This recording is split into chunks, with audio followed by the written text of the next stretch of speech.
All right, so I'm on my way to work. I just want to point out, you can see that X in the sky there. And so, you know, I'm late. It's like almost 9:30. So they could have started spraying the sky at 6 or 5 or 7 or, you know, I don't know. And perhaps that's what the chemtrails look like after 2 hours. But you see all that wispy, flat, kind of wispy, flat cloud cover. And the cloud cover that acts as like a background for the more fluffy what might be cumulus. I don't want to say that they're cumulus because I don't know that for sure. I'm not a meteorologist. But like even here, over here, if you can see that, I gotta unplug my phone so it'll reach. There we go. You might be able to see that I'm having to do this and watch the road at the same time. So, but the flat, fluffy clouds. And look, as you look ahead, like at about 30 degrees up from the ground, the background of the sky is just total haze, right? That, I think, is what the chemtrails, and what happens at night, I believe they settle to the ground because they're metallic, they're metals, they're poisonous metals, they're pollution. Al Gore called them Al Gore said they spray pollution into the air to save the earth from global warming, and it's barium, strontium, which are radioactive metals. They're aluminum, and they are sulphuric acid. David Keith on the Stephen Colbert show said that it was sulphuric acid, and Stephen Colbert made a big deal out of, you know, sulphuric acid. Maybe that's why people are concerned about this plan to save the earth, because you're spraying sulphuric acid into the air. You know, that was my impersonation of Stephen Colbert in that particular instance. He doesn't talk like that all the time, and it was probably a bad impersonation. But nevertheless, now look, you can see brand new chemtrails up there. All right, those are new, but I should say that one is new. Actually, there's a few. Those will spread out, okay, and become that like flat cotton type stuff. So imagine what the sky would look like if it was only natural clouds. We would just have those few fluffy cumulus clouds, and the rest of the sky would be, you know, like vibrant blue, which is what we're used to seeing.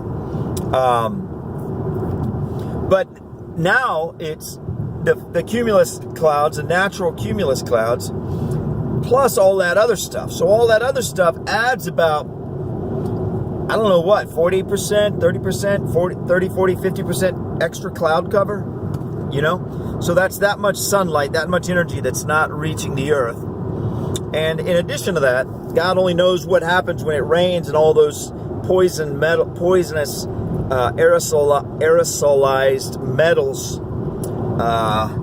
reach the earth. I think they combine the metals with oxygen or something so it's like sulfuric oxide or something like that. I don't know. I'm not a chemist or a meteorologist, but anyway, they do whatever they do to make that stuff float.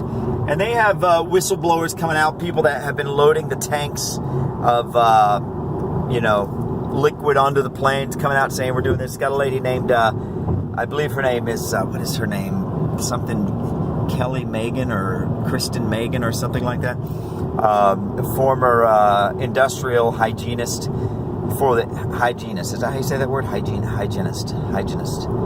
Dental hygienist. Yeah. Industrial hygienist for the Air Force coming out, and she's basically a full-time whistleblower now, saying that you know, they're pumping all this poison into the sky.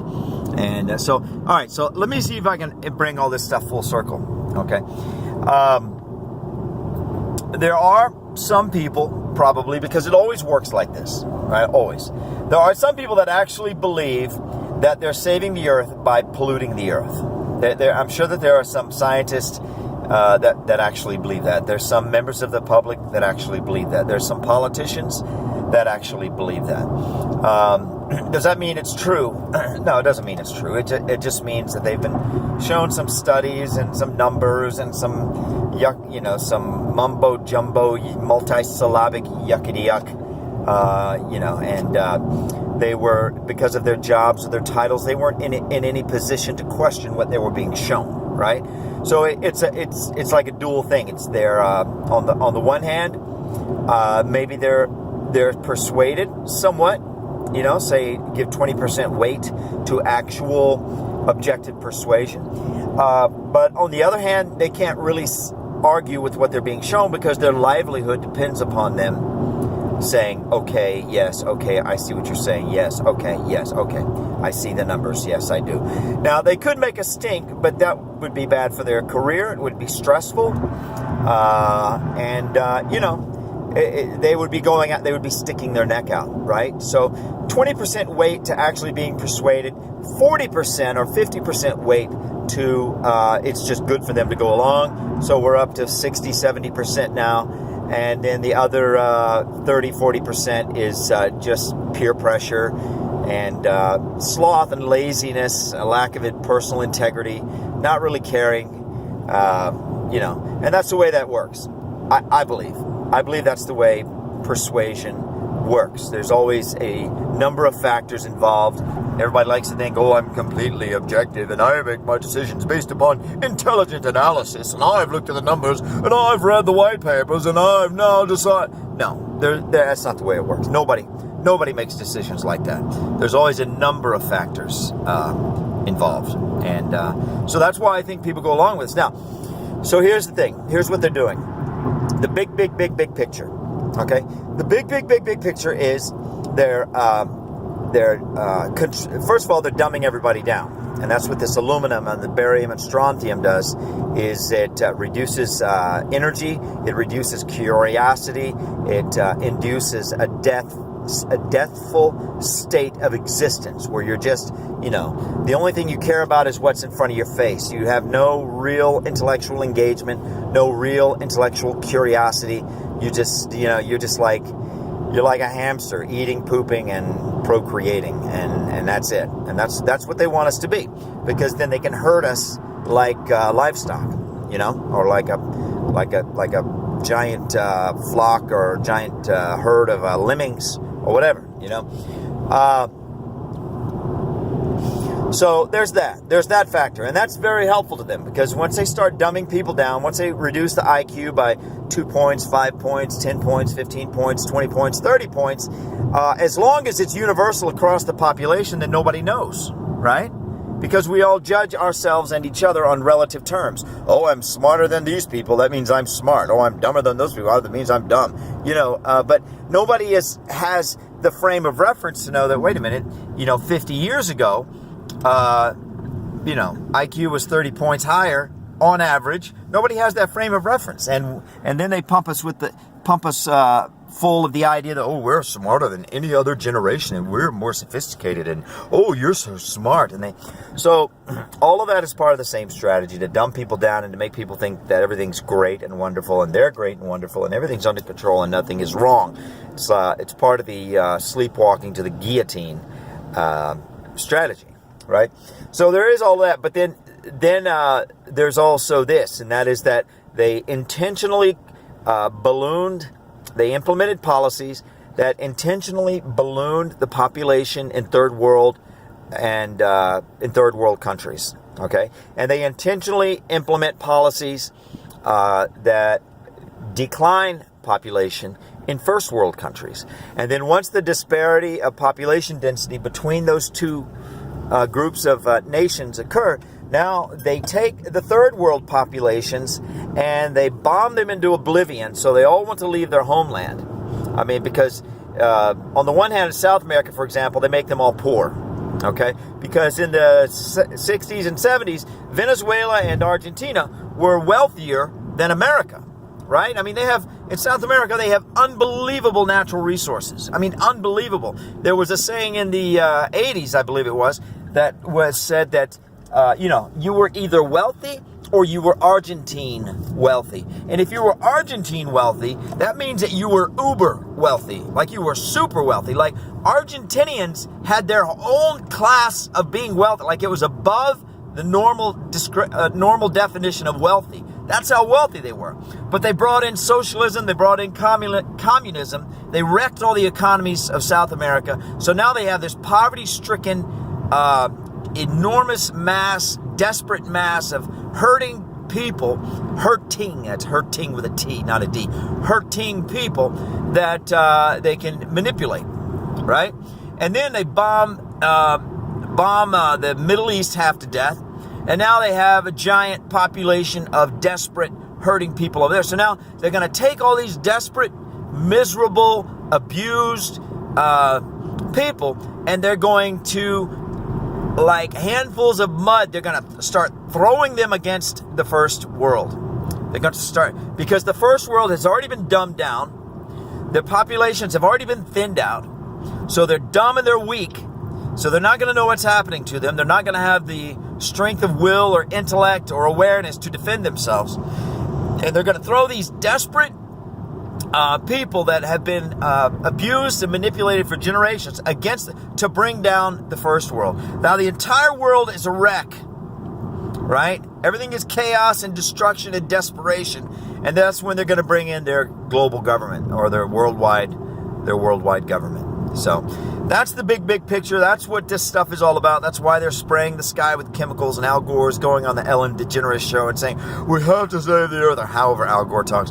We have to save the earth, Alan, and if we have to kill a few million people in order to do it, well, it's probably worth it. I think it's crazy, but we might have no other choice, something along those lines. That's a terrible impersonation of Al Gore. I don't really know how to talk such that I sound as idiotic as Al Gore talks. As soon as he opens his mouth, he sounds like an idiot. And then you have geoengineering advocates like David Keith going on the Stephen Colbert show, and you have other people, whistleblowers in the airline industry and coming out of the industrial industries where they saw this stuff with their own eyes. They saw the actual barrels of chemicals with no tracking numbers, no source corporations, no paperwork, just, millions and millions and millions of gallons of this liquefied stuff that will be aerosolized, however they aerosolize it, pump it through some, what do you call those things? Not projectors, but not injectors, but propane, whatever. The things that the fluid and the gas and the stuff, gets pushed out of, whether you're working with propane at home on your water heater or whatever that torch. It's not a torch, but there's a word, I can't think of it. Anyway, that's the big picture. Supposedly, I think it matches what we see, they've wrecked a large percentage of the world, 30-40%. They've wrecked it intentionally, and they're trying to wreck it all so that they can take over everything. Now, it's really interesting. I used to hear people say that people like George Soros and Bill Gates and Warren Buffett, they want to wreck things because that's how they take over. And I'm like, well, that just doesn't make any sense. Who wants to be in charge of a dump? I could never really relate to that. But I've come to realize through dynamics in my family and stuff that power is so seductive and so addictive that it doesn't really matter what you have power over. You just want power. And if you have power over a dump, then you don't want to give up that power simply because it's yours. It doesn't matter that the thing you have power over is a dump. That's not part of the calculus when you have the emotional response to having it taken away, right? The emotional response is like, no, I have power over this dump. Who knows what it might mean to me someday, and I don't want to lose power. So they just want power. And as long as everything is glittering and prosperous and everybody's happy, they're never going to have power because people aren't going to accept it. They're going to rise up against it, So they would rather wreck things so they can have power than to not have power and let things continue on as being prosperous, healthy, and happy. The other thing is that when you wreck things, you can go in and buy everything up for pennies on the dollar. And then you can rebuild it in whatever form you want it to be. And obviously, in that case, when they rebuild it, they're going to rebuild it in a form where they have total and absolute control, or at least as the maximum amount of control as possible. So that's what the chemtrail situation is all about, I believe. Obviously, I'm a huge Alex Jones fan, so that shapes, everything I hear on there shapes my outlook and my opinions. But in defense of that, I just want to say that it's not just Alex Jones. When you listen to Alex Jones, you have Lord Monckton, who's a British Prime Minister. He's a regular guy. The founder who comes on, he's a regular guest. The founder of the Weather Channel comes on. You have generals, ex-generals, ex-leaders of special forces divisions. You have obviously politicians like Donald Trump, famous political commentators like Roger Stone, scientists, Tom's natural health product.